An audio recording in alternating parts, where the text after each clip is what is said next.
لیکن کربلا کے میدان میں اللہ جانے کتنی محبت تھی امام حسین علیہ السلام کو قرآن سے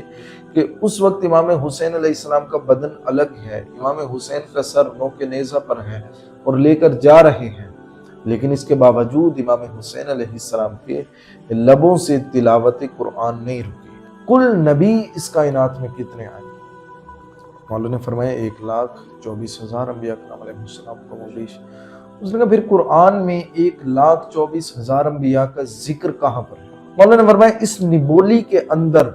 پورا ایک درخت موجود ہے، مجھے وہ ڈھونڈ کے دکھا کہاں پر ہے۔ اس نے کہا مولانا نہیں، جب تک آپ اسے زمین کے حوالے نہیں کریں گے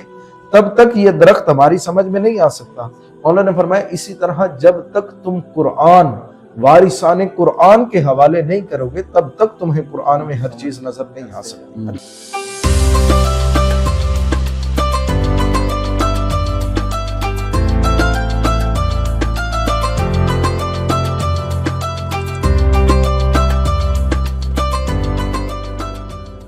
ابتدا اللہ رب العزت کے بابرکت اور عظیم نام سے جو دلوں کے راز خوب جانتا ہے، حساب کے دن کا مالک کہ جس روز ظالموں کی آنکھیں پھٹی کی پھٹی رہ جائیں گی۔ ناظرین، آپ سب کو سرور رمضان سیزن 2 کے ایپیسوڈ نمبر 13 میں خوش آمدید۔ آج کیونکہ رمضان مبارک کا مہینہ ہے اور رمضان مبارک جو ہے اپنے اختتام کی طرف جاری ہے، تو رمضان مبارک کیونکہ قرآن کا بھی مہینہ ہے، قرآن بھی اس میں نازل ہوا، تو آج کی اس نشست میں ہم قرآن مجید کی فضیلت کے حوالے سے اپنے جو ہمارے علماء کرام موجود ہیں ان سے گفتگو کریں گے۔ ہمارے ساتھ آج فقہ جعفریہ سے سید مبشر حسن نقوی صاحب موجود ہیں، آپ کی تشریف آوری کا بھی شکریہ، اور اسی کے ساتھ ہمارے ساتھ جو فقہ حنفیہ سے خواجہ تنویر احمد صاحب موجود ہیں، آپ کی بھی تشریف آوری کا شکریہ۔ سب سے پہلے تو آپ اپنے مزاج کا حال دیجیے، کیسے ہیں، طبیعت کیسی ہے آپ کی، اور رمضان کیسا گزرا ہے؟ جی الحمدللہ علی کل حال، بہت اعلیٰ اور ماشاءاللہ رحمتوں اور برکتوں کا بابرکت مہینہ جاری و ساری ہیں، اور الحمدللہ بڑے اچھے ایام گزر رہے ہیں۔ صاحبزادہ صاحب، آپ بھی سنائیے گا کہ آپ کے مزاج کیسے ہیں اور رمضان کیسا گزرا ہے اور کیا کیا مصروفیات ہیں آپ کی اس رمضان میں؟ جی الحمدللہ خیریت سے، آپ خیریت سے ہیں؟ جی الحمدللہ جی ٹھیک گزر گئے الحمدللہ ماہ مبارک رمضان۔ ابتدا اللہ رب العزت کے بابرکت اور عظیم نام سے جو دلوں کے راز خوب جانتا ہے، حساب کے دن کا مالک کہ جس روز ظالموں کی آنکھیں پھٹی کی پھٹی رہ جائیں گی۔ ناظرین، آپ سب کو سرور رمضان سیزن 2 کے ایپیسوڈ نمبر 13 میں خوش آمدید۔ آج کیونکہ رمضان مبارک کا مہینہ ہے اور رمضان مبارک جو ہے اپنے اختتام کی طرف جاری ہے، تو رمضان مبارک کیونکہ قرآن کا بھی مہینہ ہے، قرآن بھی اس میں نازل ہوا، تو آج کی اس نشست میں ہم قرآن مجید کی فضیلت کے حوالے سے اپنے جو ہمارے علماء کرام موجود ہیں ان سے گفتگو کریں گے۔ ہمارے ساتھ آج فقہ جعفریہ سے سید مبشر حسن نقوی صاحب موجود ہیں، آپ کی تشریف آوری کا بھی شکریہ، اور اسی کے ساتھ ہمارے ساتھ جو فقہ حنفیہ سے خواجہ تنویر احمد صاحب موجود ہیں، آپ کی بھی تشریف آوری کا شکریہ۔ سب سے پہلے تو آپ اپنے مزاج کا حال دیجیے، کیسے ہیں، طبیعت کیسی ہے آپ کی، اور رمضان کیسا گزرا ہے؟ جی الحمدللہ علی کل حال، بہت اعلیٰ اور ماشاءاللہ رحمتوں اور برکتوں کا بابرکت مہینہ جاری و ساری ہیں، اور الحمدللہ بڑے اچھے ایام گزر رہے ہیں۔ صاحبزادہ صاحب، آپ بھی سنائیے گا کہ آپ کے مزاج کیسے ہیں اور رمضان کیسا گزرا ہے اور کیا کیا مصروفیات ہیں آپ کی اس رمضان میں؟ جی الحمدللہ خیریت سے، آپ خیریت سے ہیں؟ جی الحمدللہ جی ٹھیک گزر گئے الحمدللہ ماہ مبارک رمضان۔ اب آگے تو بس گنی چنی ساعتیں رہ گئیں، دل جیسے جیسے رمضان اپنے اختتام کی جانب ہے ویسے ویسے دل اداس رہتا ہے، کیونکہ اگلے برس یہ رمضان اسے نصیب ہوگا جو زندہ ہوگا، اور معصوم کا فرمان بھی ہے کہ اپنے رمضان کو ایسے گزارو جس طرح اپنی زندگی کے آخری دنوں کو گزارو۔ ایسا آپ کی طرف میں آتا ہوں کہ کیونکہ رمضان کا جو مہینہ ہے قرآن کا بھی مہینہ ہے، تو رمضان مبارک میں جو قرآن مجید کی جو تلاوت ہے اس کی کیا فضیلت ہے؟ الحمدللہ والصلاة والسلام علی رسول اللہ۔ شہر رمضان الذی انزل فیہ القرآن، رمضان کا وہ مہینہ جس میں ہم نے قرآن کو نازل کیا۔ یہ قرآن حکیم کی آیت مقدس اور اس کی ترجمہ میں نے عرض کیا ہے۔ تو رمضان اور قرآن کا آپس میں بڑا گہرا تعلق ہے۔ اللہ تبارک و تعالی نے ماہ مقدس میں ہی قرآن کو نازل فرمایا ہے، اور عام دنوں میں اگر ہم قرآن حکیم کی تلاوت کریں تو اس کی بڑی برکات اور بڑی فضیلتیں ہیں، جس کے بارے میں حضور علیہ الصلوۃ والسلام کی حدیث مبارکہ ہے کہ جو قرآن کا ایک حرف پڑھے تو اسے 10 نیکیاں ملتی ہیں۔ اور حضور فرماتے ہیں کہ میں نہیں کہتا کہ الف لام میم ایک حرف ہے، بلکہ حضور فرماتے ہیں الف علیحدہ حرف ہے، لام علیحدہ اور پھر میم علیحدہ، یعنی کہ جو بندہ مومن الف لام میم کی تلاوت کرے تو اسے 30 نیکیاں مل جاتی ہیں۔ یہ تو عام دنوں کی بات ہے، لیکن جب ماہ رمضان مبارک آتا ہے تو مختلف احادیث کا اگر خلاصہ لیا جائے تو اس میں ایک لفظ کہنے سے اللہ رب العالمین 1,00,000 نیکیاں عطا فرماتا ہے۔ تو لہٰذا بڑے اہتمام کے ساتھ قرآن حکیم کی تلاوت کرنی چاہیے، اور یہ ماہ مقدس رمضان اور قرآن، ان کا آپس میں تعلق کیا ہے کہ جب بروز محشر انسان اللہ کی بارگاہ میں حاضر ہوگا تو یہ رمضان بھی پہنچے گا اور قرآن بھی پہنچے گا، یہ دونوں شفاعت کریں گے۔ رمضان اللہ کی بارگاہ میں عرض کرے گا مولا یہ بندہ جسے میں نے دن میں کھانے پینے سے روک کے رکھا، خواہشات نفس سے روک کے رکھا، اور قرآن کہے گا مالک میں نے اس کو رات سونے سے روک کے رکھا، اس نے مجھے پڑھا، میری تلاوت کی یا سنی، تو میری شفاعت اس کے حق میں قبول کی جائے۔ رمضان کہے گا میری شفاعت بھی اس کے حق میں قبول کی جائے، تو اللہ رب العالمین فرمائے گا کہ میں نے تم دونوں کی شفاعت اس کے حق میں قبول کی،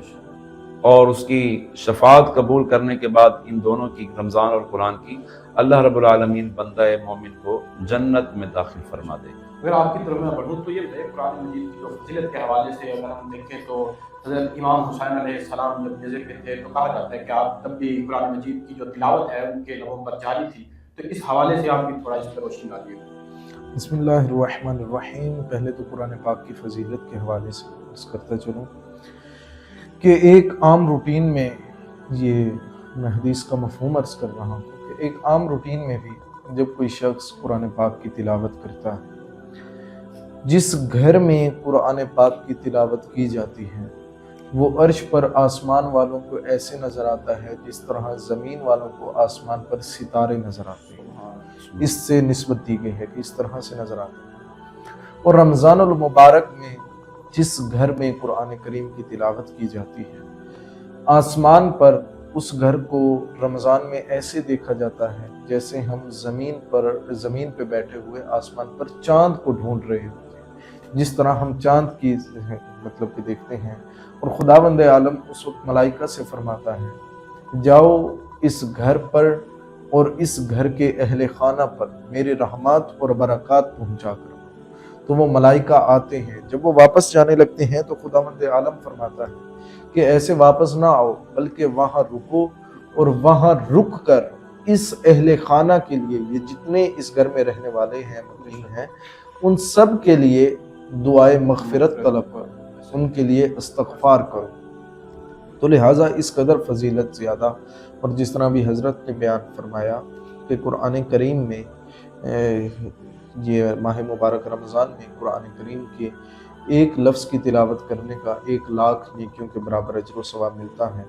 بلکہ میں نے تو مختلف روایات میں یہاں تک پڑھا ہے کہ خداوند عالم جب انسان خلوص نیت کے ساتھ، یہاں پر شرط ہے خلوص نیت کے ساتھ، قرآن کریم کی تلاوت کرنے لگتا ہے،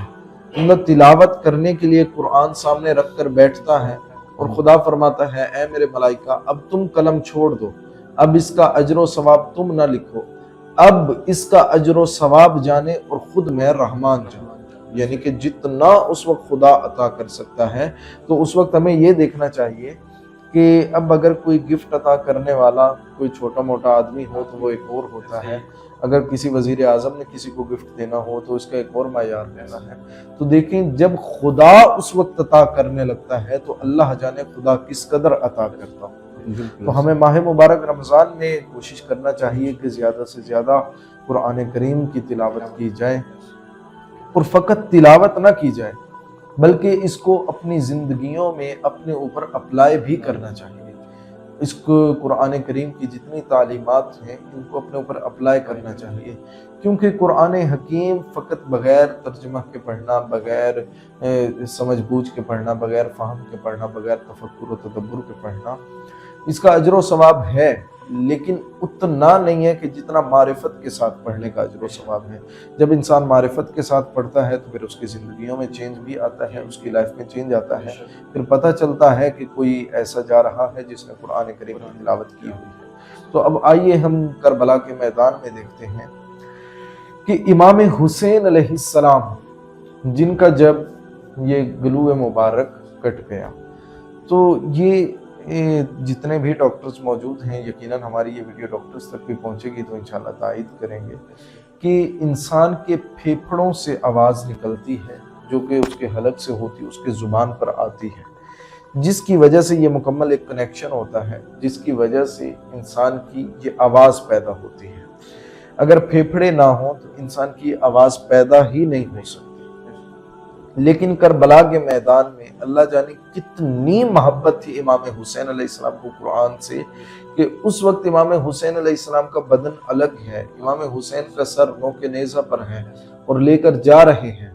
لیکن اس کے باوجود امام حسین علیہ السلام کے لبوں سے تلاوت قرآن نہیں رکی۔ حالانکہ امام حسین کو جو ایک عظیم شہادت کا رتبہ تھا وہ مل گیا، جوانان جنت کے سردار بن گئے۔ اور میں یہاں پر ایک اور بات عرض کرتا چلوں کہ انہوں نے، اہل بیت نے، کبھی بھی عبادت جنت کے شوق میں نہیں کی۔ مولا علی علیہ السلام سے کسی نے پوچھا تھا کہ مولا آپ کو جنت میں بیٹھنا زیادہ پسند ہے یا مسجد میں بیٹھنا؟ مولا نے فرمایا تو مجھے مسجد میں بیٹھنا زیادہ پسند ہے۔ اس نے کہا ہم تو عبادت ہی اس لیے کرتے ہیں تاکہ جنت میں پہنچ جائیں، اور آپ جنت کو ٹھکرا کر مسجد میں بیٹھنے کو زیادہ فضیل ہے۔ تو مولا نے فرمایا تھا کیونکہ میں اگر جنت میں بیٹھوں گا تو میرا نفس خوش ہوگا، اگر میں مسجد میں بیٹھوں گا تو مجھ سے میرا خدا خوش ہوگا۔ تو امام حسین بھی، جنہیں بچپن میں ہی رسول خدا نے فرمان دیا تھا الحسن والحسین سیدہ شباب اہل الجنہ، حسن اور حسین جوانان جنت کے سردار ہیں، تو ایسا تو کوئی شک نہیں کہ ان ہستیوں نے اب جنت کی خاطر قرآن کی تلاوت کی ہو۔ تو گویا کہ امام حسین علیہ السلام نے اس وقت یہ ثابت کر دیا کہ مجھ حسین کو قرآن سے اتنی محبت ہے کہ میرا سر تو تن سے جدا ہو گیا لیکن تلاوت قرآن نہ رک سکے۔ ایسے بے شک آپ نے بجا فرمایا۔ اچھا آج کل کیا ایک سوال عموماً پوچھا جاتا ہے کہ جو قرآن مجید ہے وہ مکمل طور پر جو ہے وہ شب قدر میں نازل ہوا تھا یا بتدریج نازل ہوا تھا؟ قرآن حکیم سورہ قدر میں اللہ تبارک و تعالیٰ نے ارشاد فرمایا اِنَّا أَنزَلْنَاهُ فِي لَيْلَةِ الْقَدْرِ، کہ ہم نے اس قرآن کو لیلۃ القدر میں نازل کیا۔ اس کے بارے میں عرض یہ ہے کہ قرآن حکیم مکمل جو ہے وہ لوح محفوظ پر شب قدر میں ایک ہی بار نازل ہوا، اور پھر بتدریج جس طرح موقع محل ہوا اسی طرح پھر قرآن حکیم نازل ہوتا رہا۔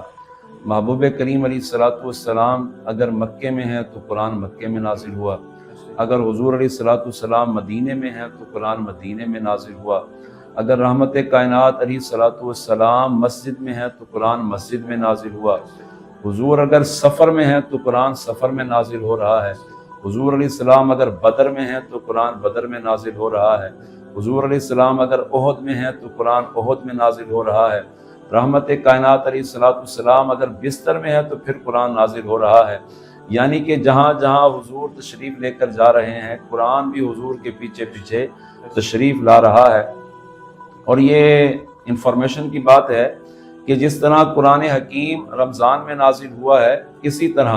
اور جو کتب ہیں، آسمانی کتابیں ہیں، تورات، انجیل، زبور، یہ بھی رمضان میں ہی نازل ہوئی ہیں۔ سبحان اللہ۔ اور قرآن حکیم کا یہ اعجاز ہے اور یہ قرآن حکیم کی یہ سمجھنے فضیلت ہے کہ قرآن حکیم جو ہے یہ الہامی کتاب ہے اور یہ چاروں کتابوں کی سردار کتاب ہے۔ جس طرح حضور علیہ الصلوۃ والسلام تمام نبیوں کے سردار ہیں، اس طرح یہ قرآن حضور پر نازل ہونے والی کتاب یہ تمام کتابوں کی سردار ہے۔ اور قرآن حکیم کہتا ہے لو انزلنا حاضل، یہ قرآن حکیم کے بارے قرآن کہتا ہے کہ لو انزلنا ھذا القرآن علی جبل لرأیتہ خاشعا متصدعا من خشیۃ اللہ، فرمایا یہ قرآن جو ہے اگر ہم اسے پہاڑوں پر نازل کر دیتے تو پہاڑ اس کی ہیبت سے ریزہ ریزہ ہو جاتے۔ تو یہ قلب محمد ہی ہے کہ جس پر قرآن نازل ہوا ہے، اور حضور نے اپنے قلب میں پھر قرآن کو سمو کر اپنی امت تک پہنچایا ہے۔ آپ نے بتا فرمایا، آپ بھی اس پر تھوڑی روشنی ڈالیے کہ جیسے صاحب نے بتایا کہ جو قرآن ہے وہ دوسری جو پچھلی آسمانی کتابیں تھی اس کی بھی ایک جامع کتاب ہے، کہ وہ بھی کتابیں سمٹ کر قرآن مجید میں ایک ہی بن جاتی ہیں۔ تو اس پر آپ بھی تھوڑی روشنی ڈالیے۔ دیکھیے، قرآن کریم علیہ السلام ایک ایسی مکمل اور جامع کتاب کہ جس میں کوئی خشک و تر ایسی چیز نہیں جس کا علم اس قرآن مجید میں موجود نہ ہو۔ تو ایک شخص، ہمارے چھٹے مولا و آقا امام جعفر الصادق علیہ السلام فرزند رسول، میرے چھٹے امام کے پاس ایک شخص آیا اور اس نے آ کر کہا کہ مولا، یہ آپ کے جد رسول خدا بھی فرما گئے تھے اور یہ قرآن کا بھی فیصلہ ہے، قرآن کا بھی ہے کہ میرے اندر ہر خشک و تر ہر چیز کا علم موجود ہے، چاہے وہ پچھلی آسمانی کتابیں ہوں، چاہے انسانیت کا کوئی مسئلہ ہو، چاہے یہ جتنے ڈاکٹری پیشہ ور جتنے کوئی معاملات ہیں، یہ سب کچھ قرآن حکیم میں موجود ہے، چاہے نماز کے متعلق ہو، روزہ کے متعلق ہو، حج کے متعلق ہو، زکوٰۃ کے متعلق ہو، ہر چیز کا علم تمام، چاہے دینی عبادات کے حوالے سے دیکھا جائے، چاہے ڈاکٹرز کے پیشہ ورانہ لحاظ سے دیکھا جائے، تو قرآن حکیم میں مکمل ہر چیز کا علم موجود ہے۔ تو چھٹے مولا کے پاس ایک شخص آیا اور اس نے کہا کہ مولا ایسے ایسے موجود ہیں، تو کل نبی اس کائنات میں کتنے آئے؟ مولا نے فرمایا 1,24,000 انبیاء کرام علیہ السلام کا بیش۔ اس نے کہا پھر قرآن میں 1,24,000 انبیاء کا ذکر کہاں پر ہے؟ آپ دکھائیں، اگر یہ ہے دعویٰ، قرآن کا بھی دعویٰ ہے اور آپ کے جد رسول خدا بھی فرما گئے تھے کہ ایسا ہے، تو پھر اس میں آپ دکھائیں وہ سب کہاں پر ہیں؟ اس کے علاوہ آپ معصومین ہیں، آپ رسول خدا کی آل میں سے ہیں، اولاد ہیں، تو قرآن کریم میں آپ کا بھی نام کہیں پر نہیں ہے۔ ہمیں قرآن کریم میں بخار کہیں پر نظر نہیں آ رہا، ہمیں قرآن پاک میں فلو کہیں نظر نہیں آ رہا، ہمیں کھانسی نہیں نظر آ رہی۔ تو اس نے کچھ اس طرح کے سوالات کیے، تو امام نے بجائے اس کے کوئی اسے اور جواب دیتے، امام نے اس کی علمی سطح کے مطابق ہی اسے جواب دیا۔ امام نے فرمایا وہ باہر ایک درخت ہے، اس درخت پر ایک نبولی لگی ہوئی ہے، وہ توڑ کر میرے پاس لے گیا۔ وہ گیا باہر سے، اس نے نبولی توڑی، میرے مولا کے پاس لے کر آیا۔ مولا نے فرمایا کہ اگر میں اسے ریت میں یا مٹی میں، زمین میں اگر میں اسے گاڑ دوں، اس کے اوپر میں پانی لگاتا رہوں تو کیا بنے گا؟ اس نے کہا مولا درخت بنے گا۔ مولا نے فرمایا پھر بتا۔ اس نے کہا درخت بنے گا۔ مولا نے فرمایا پھر بتا۔ اس نے کہا مولا سوچ بھی رہا ہوں کہ درخت بنے گا، بتا بھی رہا ہوں کہ درخت بنے گا۔ مولا نے فرمایا اس نبولی کے اندر پورا ایک درخت موجود ہے، مجھے وہ ڈھونڈ کے دکھا کہاں پر۔ اس نے کہا مولا نہیں، جب تک آپ اسے زمین کے حوالے نہیں کریں گے تب تک یہ درخت ہماری سمجھ میں نہیں آ سکتا۔ مولا نے فرمایا اسی طرح جب تک تم قرآن، وارثان قرآن کے حوالے نہیں کرو گے تب تک تمہیں قرآن میں ہر چیز نظر نہیں آ سکتی، ہر چیز سمجھ میں نہیں آ سکتی۔ تو اسی طرح قرآن میں ہر چیز کا علم موجود ہے، ہر خشک و تر کا ذکر موجود ہے۔ اگر ہمیں اس قرآن کو سمجھنا ہے تو ہمیں قرآن کے وارثان تک جانا پڑے گا، وہاں سے جا کر ہمیں سمجھنا پڑے گا کہ قرآن میں فلاں چیز کا ذکر کس جگہ پر موجود ہے۔ آپ نے بڑا ہی بجاؤ اور عمدہ مثال کے ساتھ قرآن مجید کی فضیلت آپ نے بیان کی۔ ایک اور کوشچن ہے کہ وہ خاص طور آپ کی طرف آتا ہوں کہ قرآن مجید میں جو الفاظ کے ساتھ زیر پیش والا جو ہے لگائی جاتی ہے، تو اس کا جو تاریخی پس منظر ہے وہ کیا ہے؟ بالکل ایسا ہی ہے کہ جب قرآن حکیم نازل ہوا حضور علیہ الصلوۃ والسلام پر، تو اس وقت قرآن کریم جو ہے اس پر زیر زبر اعراب جسے کہا جاتا ہے یہ نہیں تھی، تو یہ بعد میں ان کے وہ لگائی گئیں۔ چونکہ جب قرآن حکیم نازل ہوا تو یہ عربی زبان میں ہے اور عرب پر ہی نازل ہوا، یعنی کہ جب عرب کے رہنے والے تھے ان کی طرف ہی یہ قرآن حکیم نازل ہوا، تو وہ عربی تھے، وہ جانتے تھے کہ قرآن حکیم نازل ہو رہا ہے اور وہ سمجھتے بھی تھے۔ پھر اس کو ایک قرات پر جو جمع کرنا کہ قرآن کریم کی مختلف قراتیں ہیں، جس طرح کہ ہماری زبان اگر اردو ہے تو ملتان میں اور طرح سے اردو بولی جاتی ہے، کراچی میں ایک اور لہجہ ہے، اور فیصل آباد میں چلے جائیں تو وہاں پر اردو کا ایک اور لہجہ ہے۔ تو اسی طرح مختلف عرب کے دیہات میں رہنے والے لوگوں کے لہجے بھی مختلف تھے، تو وہ جب قرآن حکیم پڑھتے تو ہر بندے نے اپنے لہجے میں پڑھنا شروع کر دیا، جبکہ رسول خدا علیہ الصلوۃ والسلام جو قرآن نازل ہوا حضور تو اسی انداز سے قرآن حکیم کو تلاوت کیا کرتے تھے۔ جب یہ مسئلہ درپیش ہوا تو خلیفہ ثالث حضرت سیدنا عثمان بن عفان رضی اللہ تعالیٰ، ان کا یہ بہت بڑا کارنامہ ہے کہ آپ نے پوری امت کو قرآن حکیم اسی قرات پر جمع کیا جو قرات حضور ہمیں دے کر گئے۔ آج بھی الحمدللہ اسی قرات پر قرآن حکیم موجود ہے جو حضور علیہ الصلوۃ والسلام پر نازل ہوا اور ہم جو تلاوت کر رہے ہیں۔ دوسرا اعراب جو ہے، یہ مشہور بات ہے کہ حجاج بن یوسف ایک بے شک وہ ظالم بادشاہ تھا، تو اس سے اللہ کے چاہنے سے یہ نیکی ہو گئی کہ قرآن کے اعراب اس نے لگوا دیے، جس کو حرکات کہا جاتا ہے، زیر زبریں، تو یہ تاکہ آنے والے جو لوگ ہیں ان کو پھر آسانی ہو جائے، جس طرح کہ ہم عجم میں ہیں، عجمی ہیں، تو ہمارے لیے یہ آسانی ہے قرآن حکیم کی جو زیر زبریں ہیں، تاکہ ہم اس کو آسانی سے پڑھ سکیں۔ جیسے خالد صاحب نے بتایا کہ یہ حجاج بن جو یوسف تھا، اس نے جو ہے حرکات جو تھی لگائی، مطلب زیر زبر پیش۔ ایک مختلف روایات میں یہ بھی آتا ہے کہ یہ حضرت علی رضی اللہ تعالیٰ عنہ کے ایک شاگرد تھے، یہ انہوں نے لگائی۔ تو آپ کا قلعہ اس متعلق کیا ہے کہ آپ بھی سمجھتے ہیں کہ حجاج بن یوسف نے لگائے تھے یا حضرت علی رضی اللہ عنہ کے جو شاگرد تھے لگائے؟ بسم اللہ الرحمن الرحیم۔ حجاج بن یوسف جو تھا وہ کوئی اتنا اہل علم نہ تھا، نہ اگر وہ اتنا اہل علم ہوتا، اگر وہ اتنا قرآن دوست ہوتا، وہ کبھی بھی اہل بیت کے چاہنے والوں کو یا اہل بیت کی مزارات پر وہ ظلم نہ ڈھاتا۔ حجاج بن یوسف کا یہ کام ہرگز نہیں ہے، یہ کام حضرت علی علیہ السلام نے اپنے شاگردان کے ہمراہ، اپنے شاگردان سے اپنی موجودگی میں یہ اعراب وغیرہ لگوائے، جس میں یہ وقف بھی ہے، یہ اعراب ہیں، جہاں پر زبر لگانی تھی وہاں پر یہ زبر زیر پیش یہ بے شک بات کی جاتی ہیں، لیکن یہ نشانی اس وقت لگ گئی تھی۔ مولا علی علیہ السلام نے فرمایا جس حرف پر زبر آنی ہے اس حرف کے اوپر ایک نقطہ لگایا گیا، جس حرف کے نیچے زبر آنی ہے اس حرف کے نیچے نقطہ لگایا گیا، جس حرف پر پیش آنی ہے اس حرف پر ایک واو لکھی گئی۔ یہ پرانا جو مولا علی علیہ السلام کے زمانے میں جو طریقہ تھا قرآن پاک کو محفوظ کرنے کا، تو وہاں سے جب امام علی علیہ السلام کے بعد امام حسن علیہ السلام کے خلافت کا زمانہ آیا، منبر امام حسن کے پاس آیا، تو اس وقت امام حسن علیہ السلام نے اس کو باقاعدہ زبر زیر اور پیش میں تبدیل کر دیا، اور وہ اس وجہ سے چینج کیا، تبدیل کیا، کیونکہ وہ جو اہل عرب تھے انہیں قرآن پاک پڑھنے میں بالکل کوئی مشکل نہیں ہوتی تھی، کوئی دشواری نہیں تھی، اور یہ بھی وہ جانتے تھے، اہل بیت جانتے تھے، نبی خدا بھی جانتے تھے کہ فقط دنیا عرب تک تو محدود نہیں ہے، اس سے آگے کچھ عجمی بھی ہیں جن لوگوں کی یہ زبان عربی نہیں ہے، تو لہٰذا ہمیں پڑھنے میں زیادہ مشکل بھی ہمارے لوگوں کو اس وجہ سے پیش آتی ہے کیونکہ ہماری مادری زبان اور ہے، اردو ہے، سرائکی ہے، پنجابی ہے، دیگر زبانیں ہیں، اس لیے ان مفاہیم وغیرہ کو سمجھنے میں مسئلہ پیش آتا تھا۔ تو یہ کام دراصل مولا علی علیہ السلام نے اپنے 2 صحابہ کے ساتھ مل کر یہ کام مولا علی علیہ السلام نے خود سر انجام دیا۔ جی بہت شکریہ۔ جی ناظرین، آج کی ہماری یہ جو نشست تھی اس پر ہم نے قرآن مجید کی جو فضیلت ہے اس کے حوالہ سے اور جو قرآن مجید پر اعراب لگائے تھے اس کے حوالہ سے ہم نے گفتگو یہاں پر کی۔ ہمارے علماء اکرام موجود تھے، انہوں نے اپنی اپنی وہاں پر جو آراء ہیں وہ پیش کی۔ امید ہے آپ کو ہماری یہ جو کاوش ہے وہ پسند آئی ہوگی۔ اسی کے ساتھ اپنے میزبان چینل کو دیجیے اجازت، اللہ کے بعد۔